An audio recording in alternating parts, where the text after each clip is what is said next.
Hi guys, my name is Brian Leni of juniorstockreview.com. It's day two of the Metals Investors Forum, and with me I have Phil Cloutier, CEO of Cartier Resources.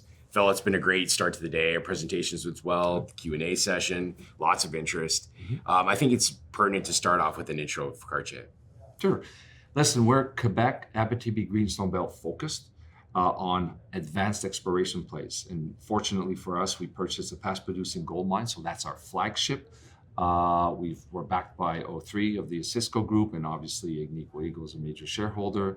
And we've delivered 4 resource estimate, working on a 5th to get it over 3 million ounce mark. We're going soon to be delivering a PEA. So, with $7 million of cash in the bank, we're in a good place right now. Absolutely. Okay, let's start with Chimo. Chimo is your flagship project amongst a portfolio of projects. So Let's start with Chimo though. Last year, you did the deal with O3, consolidate Chimo and the East Cadillac project. Yes. So can you give us more detail on the size of that project, where exactly it's located, and some of the value from it? Well, listen, Chimo, the original Chimo was a smallish project, landlocked. And there were encumbrances with the boundaries. And we had drilled off to the limit of those boundaries, 300 hectares. We've blown it to 29,000 hectares, so almost 100-fold growth in the size of this land position. That covers 40 kilometers of the Larder Lake Cadillac break.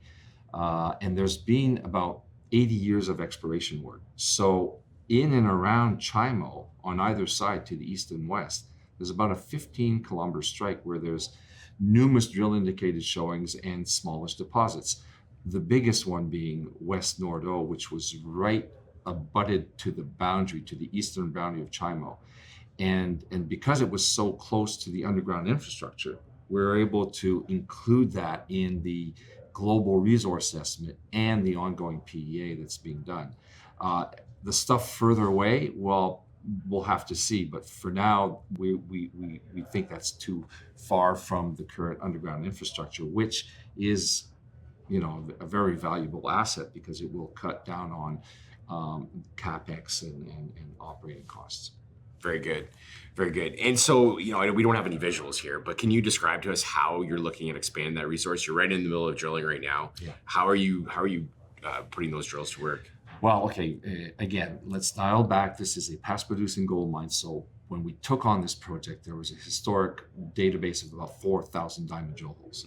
So when we started doing some targeting work, aided by Agnico and our team, we had a very clear vision of where and how this thing could grow and how to design and engineer a drill program to specifically address, whenever we poked a hole, we wanted this resource base to grow. We didn't want to get into high definition drilling. We just wanted to keep growing. So I think it's the 4th phase of drilling that we're actually conducting. And now we've designed it on growing on the East Chimo sector, which was a new discovery, high-grade gold discovery, late 2021 or late 2020, and the West Nordeau deposit, which we're very happy to report is just blowing out or increasing at depth. So we believe that's going to generate a lot of ounces. That's the good news. The bad news is it's going to shift the center of gravity of our mine design that we're currently working on. But I mean, hey, it's more ounces, so we're very happy. Yeah, it's a good problem to have. 2 drill rigs. Yeah. 2 drill rigs, 24/7. We started last August. We just took a break over Christmas. That phase of drilling is the first set of drill hole targets is set to finish mid-April to May, and then obviously we're going to continue with what we've seen, especially under West Nordeau and potentially just west of the shaft. Excellent.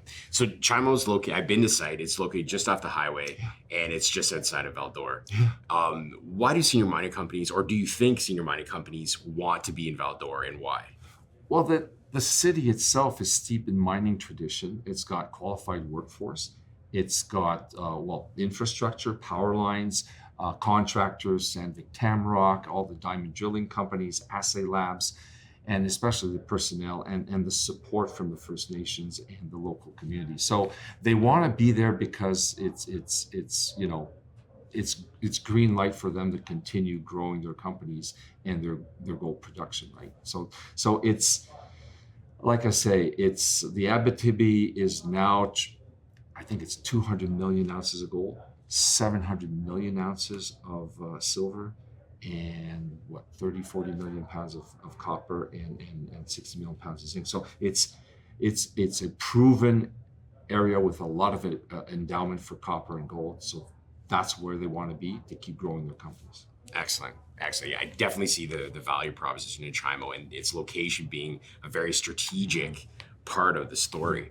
Just out of town, right? Yeah. So it doesn't bother the townspeople. Yeah. But close enough so that they could drive out to work during the day and then drive back home at night. So that's an important point. It is. Especially these days. Yeah. Fly-ins, fly-outs are they add a lot of cost to a project. Absolutely. So like we started off, you guys have a suite of different projects. Can you take us through those other, I guess, more secondary projects and what the plan might be to extract the value from them? Okay, that's a very good question. And it goes back to 2012. Originally, we were a prospect generator or a grassroots exploration company. We stake our own ground.